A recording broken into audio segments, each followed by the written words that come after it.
अस्सलाम वालेकुम dear students. Last lecture में हमने जो है वो वेरिएबल सी और सी आउट की स्टेटमेंट्स को देखा कि हम उन्हें कैसे यूज़ कर सकते हैं।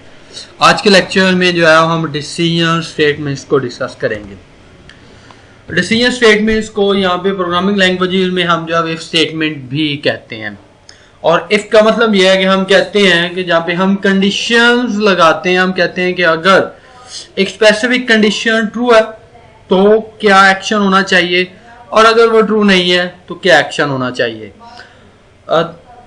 उसके एग्जांपल हम यहाँ पे लेते हैं। हम कहते हैं कि if Ali's height is greater than 6 feet then Ali can become a member of the basketball team। और इसका जो है वो सी में उसका सिंटेक्स अगर देखें तो इफ जो है वो कीवर्ड है, ये स्मॉल कीवर्ड्स हैं। उसके बाद जो है वो इन पैरेंथेसिस के अंदर जो है वो हम एक कंडीशन लगाते हैं, और वो कंडीशन के बाद जो है वो ये स्टेटमेंट आती है। अब अगर ये कंडीशन ट्रू होगी तो ये स्टेटमेंट पे कंट्रोल आएगा या ये स्टेटमेंट एग्जीक्यूट होगी। अगर ये कंडीशन फॉल्स है तो इस स्टेटमेंट पे कंट्रोल नहीं आएगा, या ये वाली स्टेटमेंट जो है वो कभी भी एग्जीक्यूट नहीं होगी। इसी को जो है वो अगर हम फर्दर थोड़ा सा और एक्सपेंड करें तो हमने, क्योंकि अगर एक स्टेटमेंट लिखनी हो आपने उस कंडीशन की बॉडी के अंदर, तो फिर हमें ब्रैकेट्स जो है वो करली ब्रैकेट्स यूज करने की जरूरत नहीं है। यानी एक स्टेटमेंट इस तरह से लिखेंगे तो मीन ये इस कंडीशन पे डिपेंड कर रही है। अगर कंडीशन ट्रू है तो ये एग्जीक्यूट होगी, अदरवाइज नहीं होगी। अगर हमने एक से ज्यादा स्टेटमेंट्स के ऊपर कंडीशन लगानी हो या एक ब्लॉक ऑफ स्टेटमेंट्स के ऊपर कंडीशन लगानी हो तो फिर हम जो है वो इन करली ब्रैकेट्स के दरमियान स्टेटमेंट्स लिखेंगे। यानी इफ कंडीशन जो है वो उसका स्कोप अब यहां से इस ब्रैकेट से स्टार्ट होके इस ब्रैकेट पे एंड होगा। अब इन दोनों ब्रैकेट्स के अंदर आप जितनी भी स्टेटमेंट लिखेंगे वो तब एग्जीक्यूट होंगी जब ये वाली कंडीशन जो है वो ट्रू होगी। अगर ये कंडीशन फॉल्स है तो ये पूरी बॉडी जो है वो स्किप हो जाएगी, यहाँ पे कंट्रोल नहीं आएगा, बल्कि कंट्रोल इससे आगे जो स्टेटमेंट्स होंगी वहां पे मूव कर जाएगा। इसके लिए जो है वो सी के अंदर इफ स्टेटमेंट्स के लिए जो है वो डिफरेंट रिलेशनल ऑपरेटर यूज होते हैं। और उन रिलेशनल ऑपरेटर्स को अगर हम देखें तो पहला ऑपरेटर जो है वो लेस देन का है। यानी दो चीजों को, ये भी बेसिकली बाइनरी ऑपरेटर ही है। लेस देन का मतलब ये है कि इसके एक वैल्यू जो है वो लेफ्ट साइड पे होगी, एक वैल्यू इसके राइट साइड पे होगी, और हम चेक कर रहे हो कि अगर लेफ्ट साइड वाली वैल्यू लेसर है राइट साइड वैल्यू से तो फिर ये हमें ट्रू रिटर्न करता है, अदरवाइज ये जो है वो फॉल्स रिटर्न करता है। इसी तरह लेस देन आर इक्वल है, यानी इसमें जो है वो दो कंडीशंस अप्लाई हो रही हैं। एक हम कह रहे हैं ये भी बाइनरी है, इसके एक लेफ्ट साइड पे वैल्यू होगी, एक राइट साइड पे होगी, और हम चेक कर रहे हैं कि अगर जो है वो लेफ्ट साइड वाली लेसर है राइट साइड वाली वैल्यू से या उसके इक्वल है। अब यहाँ पे दो कंडीशंस को बेसिकली कंबाइन किया गया है। लेस देन वाले में सिर्फ लेस देन है, इक्वल है तो ये ट्रू रिटर्न नहीं करेगा, ये फॉल्स रिटर्न करेगा। लेकिन अगर हम लेस देन और इक्वल अप्लाई करें, हम कह रहे हैं कि लेफ्ट साइड वाली जो वैल्यू है वो राइट साइड वाली वैल्यू के से लेसर है या इक्वल है, तो फिर ये हमें दोनों कंडीशन में ये हमें ट्रू रिटर्न करेगा। लेकिन अगर राइट साइड वाली वैल्यू जो है वो लेसर होगी और लेफ्ट साइड वाली बड़ी होगी तो फिर ये कंडीशन हमें फॉल्स रिटर्न करेगी। तो एक्चुअली ये अप्लाई होता है लेफ्ट साइड को कंपेयर किया जाता है विद राइट साइड। तो हम हमेशा इसको इस तरह से पढ़ते हैं कि if value on the left side is lesser or equal than the value of right side then it will return true. उसके बाद जो है वो डबल इक्वल का साइन यूज होता है जो कि इक्वल टू है। यानी अगर लेफ्ट साइड और राइट साइड वाली दोनों वैल्यूज इक्वल होंगी, एक चीज का यहां पे ख्याल रखें, अगर सिंगल इक्वल वाला साइन यूज करेंगे तो ये असाइनमेंट ऑपरेटर है, ये कंपैरिजन ऑपरेटर या रिलेशनल ऑपरेटर नहीं कहलाएगा। अगर आप सिंगल इक्वल यूज करेंगे तो वो असाइनमेंट ऑपरेटर के तौर पे काम करेगा। तो वहां पे कंडीशन जो है वो आपकी एक्चुअली काम नहीं करेगी। उसका इफेक्ट ये होगा कि वो वैल्यू असाइन हो जाएगी लेफ्ट साइड वाले पे। आपने अगर वेरिएबल दिया हुआ, राइट साइड पे भी कोई वेरिएबल है, या वैल्यू है तो वो जो लेफ्ट साइड वाला वेरिएबल है उसे वैल्यू असाइन हो जाएगी। तो ये बेसिकली फिर असाइनमेंट ऑपरेटर है, ऑपरेटर के तौर पे काम करेगा, इक्वल रिलेशनल ऑपरेटर के तौर पे काम नहीं करेगा। उसके बाद आता है greater than or equal to, उसके बाद आता है ग्रेटर देन का साइन। अब ग्रेटर देन का मतलब बिल्कुल उसी तरह से इसका भी इफेक्ट है कि अगर जो है वो लेफ्ट साइड वाली वैल्यू ग्रेटर है राइट साइड वाली वैल्यू से, तो फिर हम उसे कहते हैं कि तो इस तरह से काम करेगा कि अगर लेफ्ट साइड वाली वैल्यू राइट साइड वाली वैल्यू से ग्रेटर होगी तो ये हमें ट्रू रिटर्न करेगा, अदरवाइज फॉल्स रिटर्न करता है। इसी तरह जो है वो ग्रेटर देन इक्वल वाला सिंबल है कि अगर लेफ्ट साइड वाली वैल्यू ग्रेटर है या इक्वल है राइट साइड वाली वैल्यू से, तो यहाँ पे जो है वो यानी अगर इक्वल होंगी दोनों वैल्यूज तो फिर भी ट्रू रिटर्न होगा, और अगर लेफ्ट साइड वाली वैल्यू राइट साइड वाली वैल्यू से ग्रेटर होगी तो फिर भी ट्रू रिटर्न करेगा। और उसके बाद ये वाला सिंबल यूज होता है नॉट इक्वल टू के तौर पे कि अगर लेफ्ट साइड वाली वैल्यू और राइट साइड वाली वैल्यू दोनों वैल्यूज इक्वल नहीं है तो फिर जो है ये ट्रू रिटर्न करता है, अगर वो इक्वल है तो फॉल्स रिटर्न करता है। इन्हीं ऑपरेटर्स को जो है वो हम फिर इस तरह से अप्लाई करते हैं। अगर हम कहते हैं ए नॉट इक्वल टू बी, तो अगर तो ए और बी दोनों वेरिएबल्स हैं फॉर एग्जांपल, और दोनों की वैल्यूज अगर सेम नहीं है तो हमें जो है वो ट्रू रिटर्न करेगा, और अगर ये ऑपरेटर हमें बेसिकली ट्रू रिटर्न करेगा। और अगर ए और बी की वैल्यूज इक्वल नहीं है तो ये फॉल्स रिटर्न करेगा। और अगर हम कहते हैं, उसके एग्जांपल लेते हैं, हम कहते हैं x इक्वल टू 0, हमने x को वैल्यू 0 असाइन कर दी, और फिर हम कंडीशन लगाते हैं कि अगर x इक्वल टू 0 है तो यहाँ पे हमने असाइन की वैल्यू और यहाँ पे हमने कंडीशनल लॉजिकल ऑपरेटर अप्लाई किया है या रिलेशनल ऑपरेटर अप्लाई किया है। अब जो है वो x इक्वल टू 0, अगर तो दोनों इक्वल होंगे तो हम कहते हैं कि ये वैल्यू जो है वो फिर ही हमें ट्रू रिटर्न करेगा, अदरवाइज जो है ये फॉल्स रिटर्न करता है। उसके अगर हम इस प्रोग्राम के अंदर अगर एग्जांपल लें तो यहाँ पे आप देखें तो आप एक वेरिएबल है जो कि इंट आमिर एज है, और फिर अमार एज है, आमिर एज 0 है, अमार की एज भी 0 है। उसी आउट में हम यूजर से कह रहे हैं कि आमिर की एज जो है वो एंटर करो, और फिर जो है वो अम्मार की एज हम यूजर को कह रहे हैं कि वो भी एंटर करो, दोनों की वैल्यूज ले ली। उसके ऊपर हमने एक कंडीशन लगाई, आमिर एज अगर ग्रेटर देन है अमारा की एज से तो ये हमें ट्रू रिटर्न करेगा कि Aamir age is greater than अमारा एज, अदरवाइज जो है हमें कुछ भी रिटर्न नहीं करेगा। उसके बाद हम आते हैं फ्लो चार्ट्स के ऊपर के डिफरेंट सिंबल जो कि इन्हीं कंडीशनर्स को डिसीजंस को जो है वो रिप्रेजेंट करने के लिए यूज होते हैं। तो स्टार्ट और स्टॉप के लिए जो है वो ये वाला सिंबल यूज किया जाता है। प्रोसेस बेसिकली जहाँ पे हम अपनी स्टेटमेंट्स लिखते हैं उस वाले रीजन को रिप्रेजेंट करने के लिए है।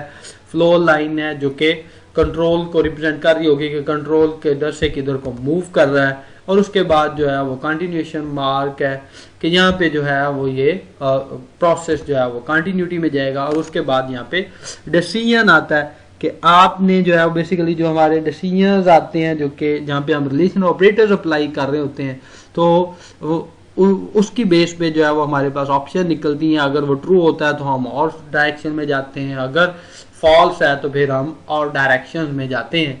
तो हमारे पास पॉसिबली जो है वो 4 डायरेक्शन बनती हैं। एक इनपुट डायरेक्शन होती है, बाकी जो है वो आउटपुट डायरेक्शन हो सकती हैं, या 2 इनपुट डायरेक्शन हो सकती हैं, इनवर्ड हो सकती हैं, 2 आउटवर्ड डिसीजन हो सकते हैं। जिस तरह जो है वो हम कह सकते हैं कि यहाँ से जो है वो ये स्टार्टिंग पॉइंट है, उसके बाद जो है वो यहाँ से फ्लो एज ए इनपुट आ रहा है, कोई वैल्यू आ रही है, उसकी बेस पे यहाँ पे कंडीशन अप्लाई होती है। अगर कंडीशन ट्रू है तो हमने इधर को मूव करना है, और जब मूव करना है तो इट मीन्स के फिर जो है वो प्रोसेस होगा, कोई ना कोई स्टेटमेंट्स जो है वो एग्जीक्यूट होंगी, और उसके बाद जो है वो कंट्रोल इधर को मूव हो जाएगा। अगर वो कंडीशन ट्रू नहीं है तो फिर इट मीन्स के वो डायरेक्ट आगे जो है वो मूव होता जाएगा, और ये एग्जिट पॉइंट को रिप्रेजेंट कर रहा है। अब इसी तरह अगर हम उसकी और एग्जांपल लें तो हम कहते हैं if the student age is greater than 18 और his height is greater than 5 feet then put him on the football team else put him on the chess team. यानी हमने अब जो है वो इफ के साथ एल्स भी लगा सकते हैं। अगर वो कंडीशन ट्रू है तो ये वाला एक्शन होना चाहिए, अगर वो कंडीशन फॉल्स है तो फिर ये वाला एक्शन होना चाहिए। तो हमारे पास जो है वो दो डिसीजंस आ जाते हैं। तो दो डिसीजंस की बेस पे फिर जो है वो हम साथ एल्स भी यूज करते होते हैं कि अगर हम जिस तरह हमने वो हमारा की एज जो है वो उसके ऊपर कंडीशन लगाई थी, यहाँ पे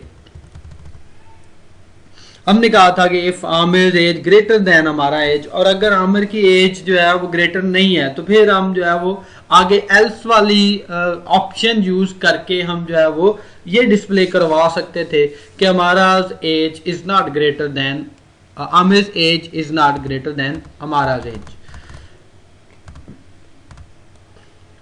उसके बाद हमारे पास जो है वो अब एक से ज्यादा कंडीशंस को अगर हमने कंबाइन करना हो तो वहाँ उसके लिए फिर हम जो है एंड और लॉजिकल ऑपरेटर्स यूज करते हैं। एंड बेसिकली जो है वो दो कंडीशंस को की कंजक्शन के लिए कि हम इससे पहले एक कंडीशन लगाएंगे, ये ऑपरेटर अप्लाई करेंगे, एक कंडीशन इसके बाद आएगी, और ये हमें तब अब कंबाइंड डिसीजन हमें ट्रू चाहिए। यानी अगर पहली कंडीशन भी हमें ट्रू रिटर्न करती है और दूसरी कंडीशन भी ट्रू रिटर्न करती है तो फिर उस स्टेटमेंट का या कंडीशन का ओवरऑल जो आउटपुट है वो हमें ट्रू मिलेगा। इट मीन उसका ओवरऑल डिसीजन हमें तब ट्रू मिलेगा जब ये दोनों ट्रू होगी, ये भी ट्रू होगी और ये भी ट्रू होगी। तो अल्टीमेट डिसीजन हमें जो मिलेगा उस कंडीशन का आउटपुट वो ट्रू होगा। और अगर जो है दोनों में से एक भी फॉल्स है तो फिर अल्टीमेट जो हमें रिजल्ट मिल रहा होगा वो फॉल्स देगा।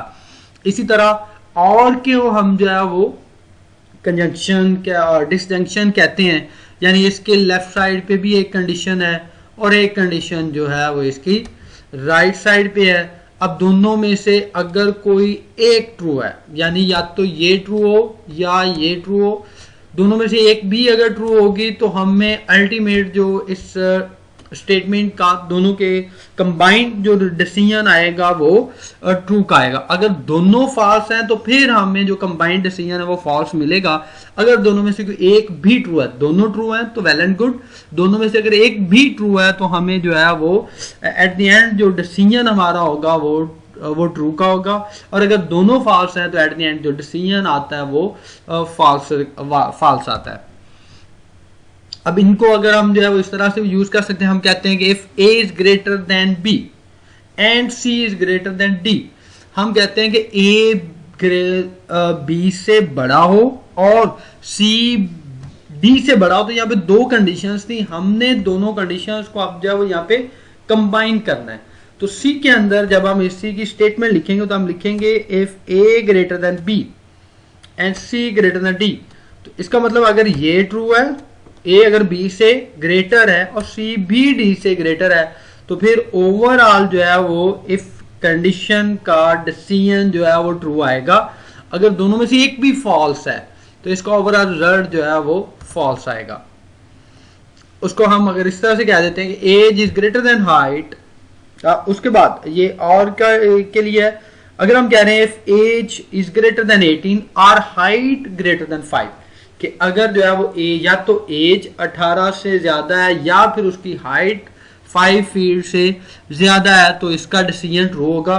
और अगर उसकी एज ग्रेटर है, हाइट लेसर है 5 से तो फिर भी डिसीजन ट्रू है। अगर हाइट लेसर है 18 से, अगर एज लेसर है 18 से और हाइट ग्रेटर देन 5 है तो फिर भी डिसीजन ट्रू आएगा। लेकिन अगर एज भी 18 से लेसर है और या इक्वल है और हाइट भी 5 से लेसर है तो फिर इसका डिसीजन जो है वो फॉल्स आएगा। इसको हम जो है वो इसी तरह इफ एल्स की फॉर्म में भी देख सकते हैं कि हम पहले जो है वो इफ लिखते हैं, इफ की कंडीशन अगर ट्रू होती है तो हमारी इन ब्रैकेट्स के अंदर जो स्टेटमेंट होंगी वो एग्जीक्यूट होंगी, और अगर ये कंडीशन फॉल्स है, ट्रू नहीं है, तो फिर हम एल्स वाले ब्लॉक पे आ जाते हैं और एल्स वाला ब्लॉक जो है वो एग्जीक्यूट होता है।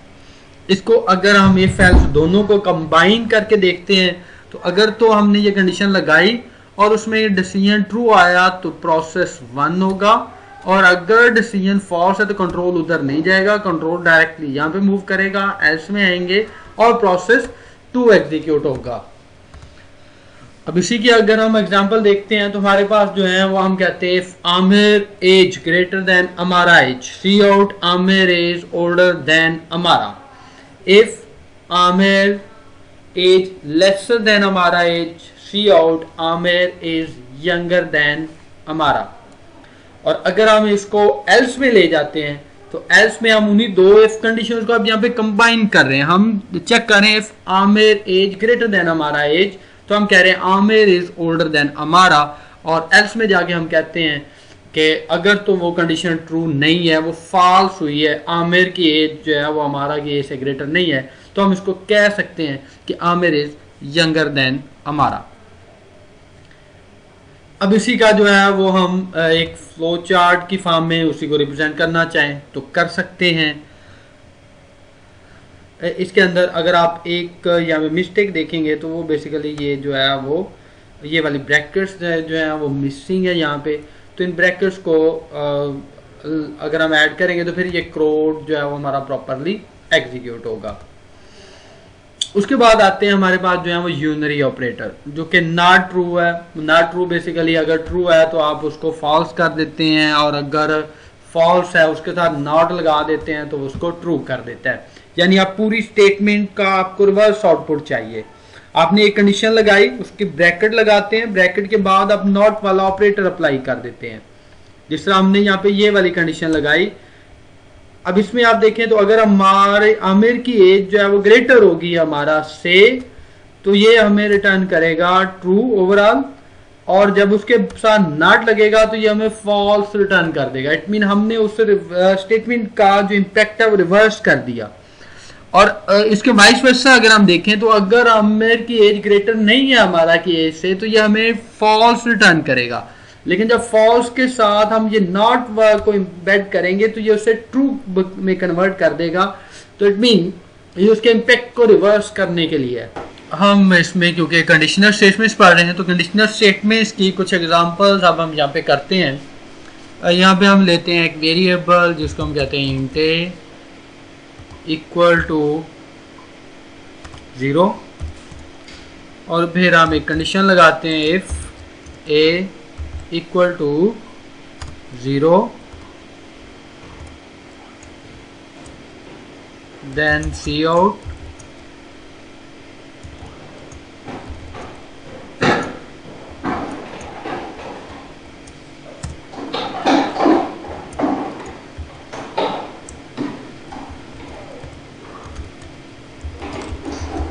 value of a is 0।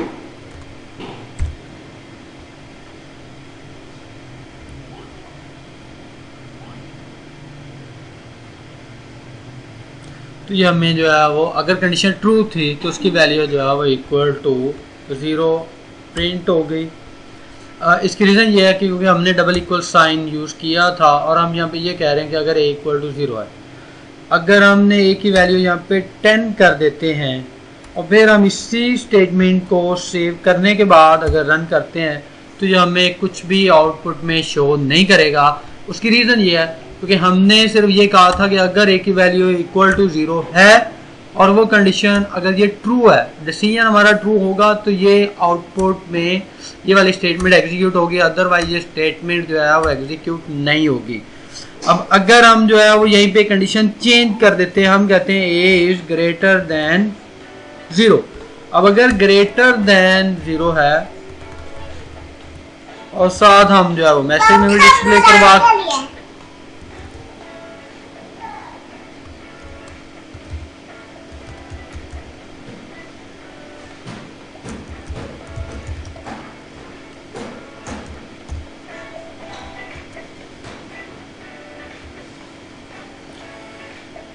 तो अब जब हमने इसको एग्जीक्यूट किया तो ये हमें शो कर रहा है कि a इज ग्रेटर देन 0। और हम यहाँ पे भी जब देखते हैं तो हमने क्योंकि a की वैल्यू 10 कर दी थी और हमने कंडीशन लगाई कि a ग्रेटर देन 0, तो a की वैल्यू क्योंकि डेफिनेटली 10 है तो 10 को हम बेसिकली कंपेयर कर रहे हैं 10 को कि 10 क्या ग्रेटर देन 0 है, तो 10 जो है वो ग्रेटर देन 0 है।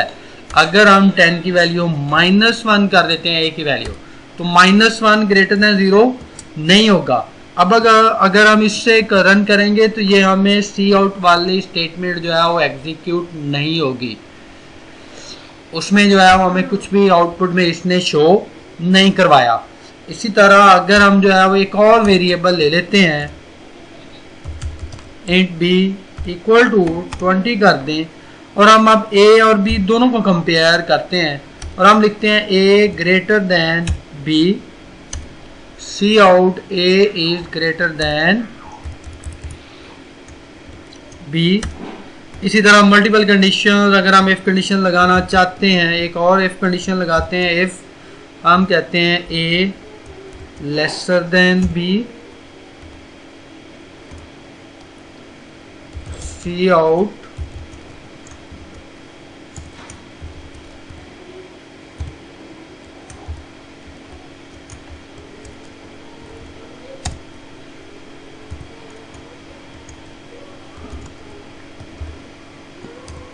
A is lesser than B, और अगर हम चेक करना चाहते हैं A इक्वल टू B तो हम साथ ये कंडीशन भी लगा देते हैं और हम कहते हैं जी सी आउट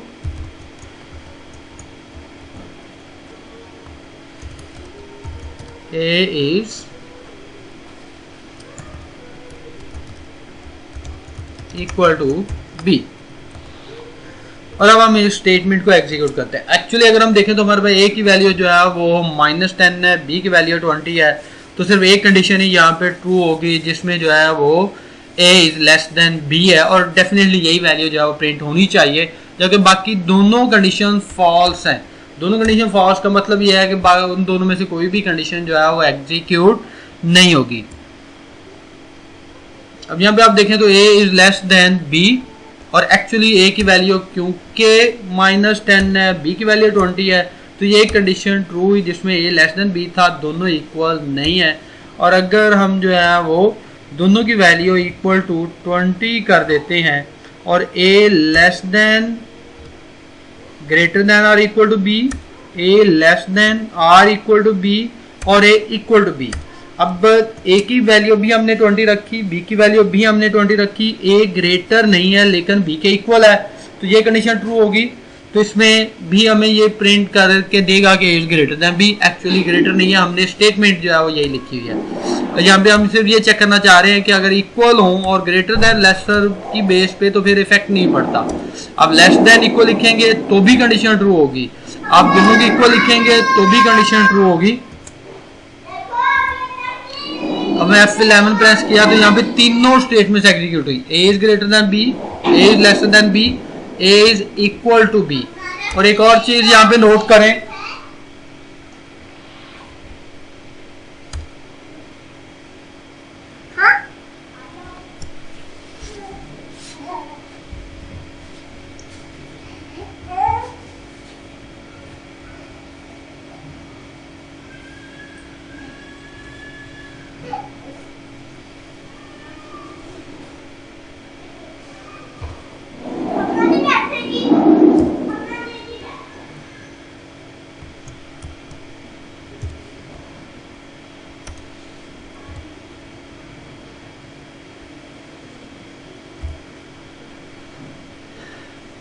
तो स्लैश एन लगाने से हमारे जो स्टेटमेंट्स हैं वो तीनों अलग अलग अब शो नहीं है, पहले तीनों स्टेटमेंट्स जो हैं वो मिक्स हुई हुई थी।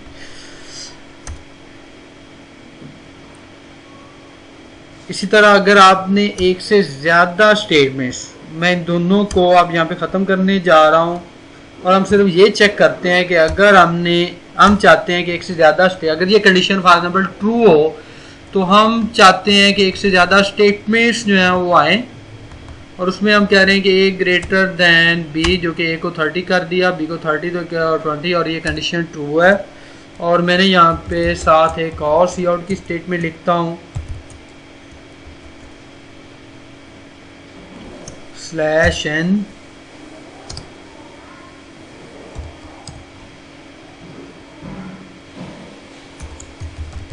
फॉर एग्जाम्पल हम सिर्फ वेलकम लिख देते हैं। तो अब अगर ये कंडीशन ट्रू हो या फॉल्स हो, क्योंकि हमने यहाँ पे करली ब्रैकेट्स यूज नहीं की, अब अगर ये कंडीशन ट्रू होगी तो ये दोनों लाइन एग्जीक्यूट होंगी, और अगर ये कंडीशन फॉल्स होगी तो ये वाली जो लाइन है सी आउट और उसमें वेलकम, ये लाजमी एग्जीक्यूट होगी। अभी तो ये कंडीशन क्योंकि ट्रू है तो ए ग्रेटर देन बी, उसकी बेस पे ये स्टेटमेंट एग्जीक्यूट होगी लूप की। अब इस स्टेटमेंट के जो स्कोप है वो बेसिकली एक स्टेटमेंट तक है। जैसे ही पहला सेमीकोलन मिल जाएगा इसका मतलब ये है कि ये इफ कंडीशन यहाँ पे एंड हो गई। अब इस कंडीशन का स्कोप जो है वो इस वेलकम वाली स्टेटमेंट पे नहीं आता। वेलकम वाली स्टेटमेंट ने एग्जीक्यूट होना ही होना है, चाहे ए ग्रेटर देन बी हो चाहे ना हो। सिर्फ इसके ऊपर उसका इफेक्ट होगा, इस स्टेटमेंट के ऊपर, कि अगर तो ये कंडीशन ट्रू होगी तो ये स्टेटमेंट एग्जीक्यूट होगी, अगर अदरवाइज ये स्टेटमेंट एग्जीक्यूट नहीं होगी। अगर हम इसको चेक करते हैं तो जहां पर देखें तो A is greater than B और साथ वेलकम जो है वो प्रिंट हो रहा है। अगर हम चाहते हैं कि ये कंडीशन ट्रू हो या हम कहते हैं कि ये कंडीशन जब फॉल्स होगी तो फिर इसका क्या इफेक्ट होता है। हम दोबारा इसको एग्जीक्यूट करते हैं। अब एग्जीक्यूट करेंगे तो सिर्फ वेलकम फिर भी प्रिंट होगा, जबकि ये कंडीशन फॉल्स है। कंडीशन फॉल्स थी तो A is greater than B print नहीं हुआ, लेकिन वेलकम जो है वो फिर भी प्रिंट हो रहा है। तो इसका मतलब ये है कि इस कंडीशन के स्कोप में सिर्फ ये वाली स्टेटमेंट आ रही है और ये एक स्टेटमेंट ही इसके स्कोप में आती है अगर हम करली ब्रैकेट्स यूज नहीं करते तो। अब अगर हम यहाँ पे करली ब्रैकेट्स लगा देते हैं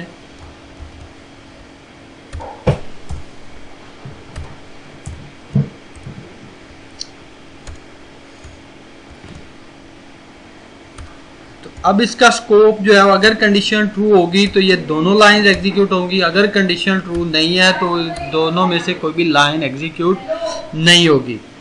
अब अगर हम F11 प्रेस करते हैं तो हमें कुछ भी जो है वो प्रिंट आउट नहीं हुआ, कोई भी स्टेटमेंट एग्जीक्यूट नहीं हुई। अगर हम a की वैल्यू 30 कर देते हैं और फिर इसको प्रिंट करते हैं, F11 करते हैं, तो अब दोनों स्टेटमेंट्स जो हैं वो एग्जीक्यूट हो रही हैं। दोनों जो हैं वो सी आउट वाली स्टेटमेंट्स एग्जीक्यूट हुई हैं, हमें दोनों वैल्यूज जो हैं वो शो हो रही हैं।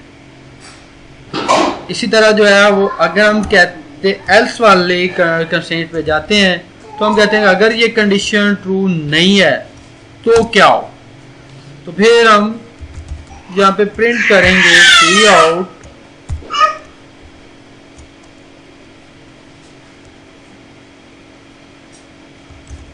A is lesser than B or equal to B, क्योंकि एल्स में दोनों कंडीशंस आप आएंगी कि या तो ए जो है वो अगर उससे बड़ा नहीं है तो वो उससे या तो छोटा है या उसके इक्वल है। इसको कंट्रोल एस करें, F11 प्रेस करें,